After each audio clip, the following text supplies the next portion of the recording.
Já estamos de volta com a Revista da Cidade, pela trilha sonora e pela companhia que eu tenho aqui no estúdio agora. Você já sabe qual é o assunto, né? Tudo bom, querido? Tudo jóia. Bem-vindo de novo, viu? Imagina, o prazer é meu. Sempre um prazer estar aqui. Legal, legal. Vamos falar daquele jogo de ontem? Vamos. E aí, você gostou? Muita gente estava falando o seguinte antes do jogo. O Brasil não precisa só vencer, precisa vencer e convencer. Na sua opinião, ele convenceu ou não? Não. O primeiro tempo, por exemplo, o Brasil mostrou uma dependência muito grande do Neymar. Não, mas isso... A gente está acostumado a ter time com vários jogadores Conjunto, bons. Né? E vários jogadores com capacidade de desequilibrar. A gente só tem o Neymar. Então, no momento em que a gente estava mal no jogo, o Neymar apareceu na base do talento, fez 2 gols, o suficiente para dar uma acalmada. O público estava tenso, o time estava tenso. Realmente. E aí, a partir da performance do Neymar, a seleção pôde relaxar um pouquinho. E aí sim, no segundo tempo, eu acho que a seleção melhorou com as modificações que o Filipão fez.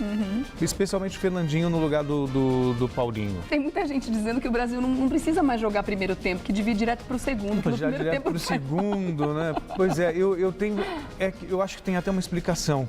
Eu acho que uma seleção muito jovem, é a primeira vez que disputa uma Copa do Mundo, muitos jogadores estão participando dessa Copa do Mundo pela primeira vez. Eu acho que sente um pouco, sabe, a responsabilidade de jogar em casa, de ter que fazer o resultado. Então o Brasil não convenceu, mas para nossa sorte, outros favoritos ainda também não convenceram. Pois é. A Argentina, por exemplo. Você está surpreso com muitos resultados que estão acontecendo aí? Tô, especialmente pela Costa Rica.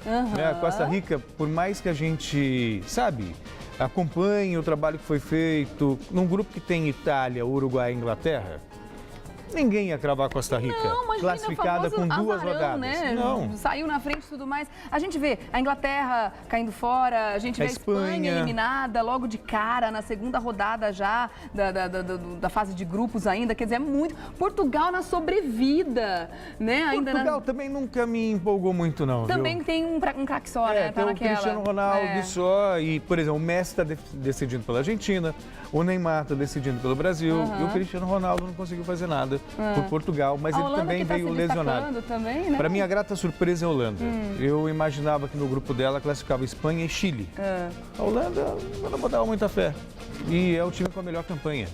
Quer dizer, então é surpreendente realmente. Aliás, achei muito bom o fato de o Brasil não cruzar com a Holanda na próxima fase. O Chile vai ser difícil. Você acha que vai ser melhor cruzar com o Chile, então? Dos males, o menor. Tá. Né? O Filipão não concorda muito, ele acha que o Chile é muito chatinho, né? Ele acha um time muito organizado. Ou você acha que ele já está se defendendo antecipadamente? Então, eu acho que tem uma... O Filipão está dizendo isso desde antes da Copa acontecer. Desde antes da Copa, Tem sinceridade nisso. Mas eu posso apostar com você que depois de ter visto a Holanda jogar, ele ainda prefere o Chile. Ele não vai falar isso publicamente, que ele vai dar a arma para o adversário. O Filipão tem muito disso, né? Não vou dar... Estratégico. Ele está enaltecendo o Chile, mas no fundo, bem no fundo, no íntimo dele, melhor o Chile do que a Holanda. Ainda falando do Neymar, que você comentou aí que tá tudo nas costas dele, e de fato tá, você também então engrossa o coro daquelas pessoas que dizem que o Neymar, a gente vai, o Brasil vai até onde o Neymar aguentar. Sim. Você acha que isso realmente é fato? Sim, sem dúvida. Eu não consigo imaginar a seleção jogando sem o Neymar. Eu me lembro que na estreia do Brasil, eu estive aqui no dia seguinte e nós conversávamos sobre o cartão amarelo que recebeu o Neymar. Quer dizer, se o Neymar receber um cartão amarelo, por exemplo, nas oitavas de final contra o Chile, ele não joga nas quartas. Aí o bicho pega. E aí não dá para você imaginar a seleção brasileira sem o Neymar. Mas aquele cartão não é eliminado agora nas oitavas? Não é. Eu estava lendo agora nas oitavas, ele é zerado para semifinais. Ai, gente, mas é muito perigoso. Você sabe que quando saiu o terceiro gol, que o Fred, né, na sorte, viu um susto, fez aquele gol lá e tudo mais, depois eu quero que você comente o gol do Fred também. Eu comentei isso, eu falei na hora, falei, gente, por que agora a gente já deu uma tranquilizada, já deu uma respirada, os camarões aí estão mais perdidinhos e tudo, por que já não tira o Neymar para poupá-lo, não de repente de uma contusão, mas de levar um cartão amarelo, se ele levar, ele não joga as oitavas? Eu acho que até por isso que o Luiz Felipe o tirou depois do jogo, até para preservá-lo. Os camaroneses estavam, sabe, provocando muito o Neymar. O que foi aquele empurrão? Pois é. Que desnecessário aquilo. Mas é justamente para provocar o adversário. É triste. Acho que foi jogada para cartão aquilo? Merecia uma advertência? Sim, claro que merecia. Por que eles não deram? Que coisa mais esquisita. A arbitragem tem critérios, assim... Diferentes do nosso, né? Sempre. Pois é, quer dizer, então, a arbitragem dessa Copa do Mundo que eu acho que... Eu tenho até brincado.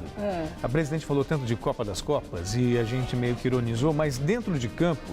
Está sendo realmente a Copa das Copas. Há muito tempo nós não víamos uma Copa do Mundo tão competitiva, tão empolgante, tão bonita, do ponto de vista de participação de torcedores e tal.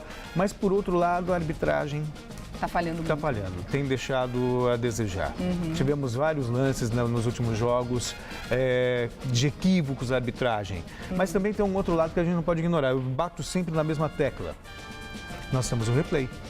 A gente vai lá, olha o lance 2, 3 vezes, aí você acha que foi pênalti, você olha para o outro ângulo, você não, já não foi. E o árbitro tem aquela decisão, aquela fração de segundo para decidir. Ele está sujeito a isso. E baseado no que ele viu, né? Porque parece até que esse empurrão não foi visto, que ele estava em cima de um outro lance naquele momento. Pois é, tem a visão encoberta, mas assim, tem o auxiliar que poderia também denunciar o jogador. Claro. Enfim, isso não exime o árbitro de culpa. Mas que é difícil, é difícil. Para nós é muito mais fácil. E falando em arbitragem, ficou uma polêmica em cima do gol do Fred mesmo, né? Com relação à linha, estava impedido se não estava. A FIFA mostrou uma imagem na linha justamente do zagueiro, mas tem que ser contada a linha da bola. Quer dizer, o gol foi legal no fim das contas. O gol foi legal, mas ainda assim é um lance muito difícil. Eu precisei rever o lance... Porque a FIFA errou quando fez aquela linha. A linha tem que ser feita... E mostrou para o mundo inteiro que a gente estava errado. Né, FIFA? Pois na bola. E quando você observa... aí você tem que usar vários critérios, porque se você não tem aquela linha para fazer, então tem a linha da pequena área, por exemplo. Então você pode ver que o Davi Luiz, que fez não lembro agora se foi o Davi Luiz, quando fez o cruzamento, ele estava muito mais perto da pequena área do que o Fred. Não foi que o Fernandinho, não tinha entrado ainda? Agora a gente precisa até tiver a chance de rever, mas enfim, no cruzamento, o Fred, ele está um pouquinho atrás da linha da bola. Então se ele está atrás da linha da bola, não importa que esteja na frente do zagueiro. Tem condição legal. Tá. Então o gol para mim foi legal. Foi legal. Foi legal. Diferentemente daquele pênalti que arrumaram para o Brasil na estreia, nesse lance o Fred tem razão. Fez o gol, desencantou e era o que ele precisava. Você acreditava que ele fosse fazer um gol dessa vez? Acreditava até pela fragilidade do adversário. O Camarões era o adversário mais fraco do grupo. Foi jogar contra o Brasil só para defender a dignidade. Não valia mais nada. Não valia mais nada, quer dizer, foi um saco de pancadas na Copa. São jogadores que se desentendem entre eles. Que loucura, né? O ambiente da seleção de camaronesa horrível. Então eu imagino que o Brasil fosse ganhar bem mesmo. Inclusive o principal jogador deles nem jogou, né? Pois justamente por conta dessa confusão. E aí eu fiquei imaginando, fiquei até com medo de o Brasil meter uma goleada em Camarões e criar a ilusão de que somos o máximo. Foi bom, porque ganhou de goleada, mas ganhou no sufoco. Né? Então é bom para o Filipão ficar esperto e tentar ainda corrigir as falhas que esse time tem. Aliás, tem alguns comentaristas esportivos que estão dizendo justamente isso, né? Que o brasileiro está vivendo um momento de negação, assim, né? Dessa ilusão que você comentou agora, que acreditando realmente que a gente tem um time muito bom, para frente Brasil, não sei o quê, mas que não estão acreditando nessa fase do mata-mata agora. Acho que a gente vai ter uma dificuldade muito grande, se é que a gente não vai emperrar. Se continuar jogando o que está jogando, a gente vai ter dificuldades. Mas assim, contra o Chile, por exemplo, estou mais tranquilo. Eu acho que dá para passar. O Chile tem um bom time, o Chile tem, para mim, na verdade, o melhor Chile dos últimos tempos. É uma baita seleção. Acho até um pecado, então até não escondo uma certa torcida pelos chilenos, mas eles são desastrados, né? Eles sempre cruzam com o Brasil na fase de mata-mata e não tem como passar. Historicamente, até hoje não conseguiram. Não, perdeu em 62, perdeu em 98, quando tinha um timaço com Salas e Zamorano.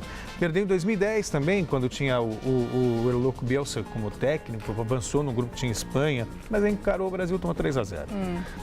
Ou seja, com todo respeito aos chilenos, né? Titili, Lele, Viva Chile. É muito bonitinho ver eles. Eu acho sensacional. Eu achei é um coro antigo, é único, mas está valendo. Eu acho muito original. Mas a gente tem a vantagem histórica, mas cada time é um time, né? Então, a gente sabe que a gente não tá com aquela bola toda, enfim. Agora, vamos falar do Fred, como você estava falando agora do gol dele. Você acha que o Fred convenceu com esse gol ou realmente colocaram a bola no pé dele? Alguém precisa colocar a bola no pé dele, não tem quem coloque a bola no pé dele. Se não for isso, ele não faz nada. O seguinte, eu acho que a bola tem que chegar mesmo no Fred, mas ele também tem que sair mais pro jogo. No segundo tempo ontem, ele até saiu, buscou um pouco mais o jogo, abriu um pouco mais. tem uma questão psicológica. A gente está falando de jogador de futebol e muitas vezes a gente fala, isso eu falo como comentarista, como analista de futebol, é normal da nossa classe. A gente trata o jogador como se fosse máquina. Então ele está lá, veste uma camisa e ele tem a obrigação de exercer tal função. Só que também tem um componente humano que a gente não pode descartar. O Fred, responsabilidade dos gols. Os gols não acontecem. Então isso cria uma ansiedade, isso cria uma pressão, uma vontade de acertar que acaba atrapalhando.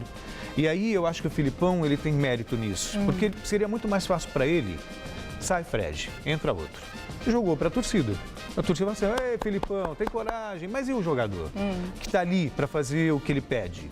Então eu acho que essa paciência que o Filipão tem com os jogadores, nos quais ele confia, eu acho essa paciência fundamental. Então ele deu a oportunidade do Fred marcar um gol e ganhar moral, ganhar confiança.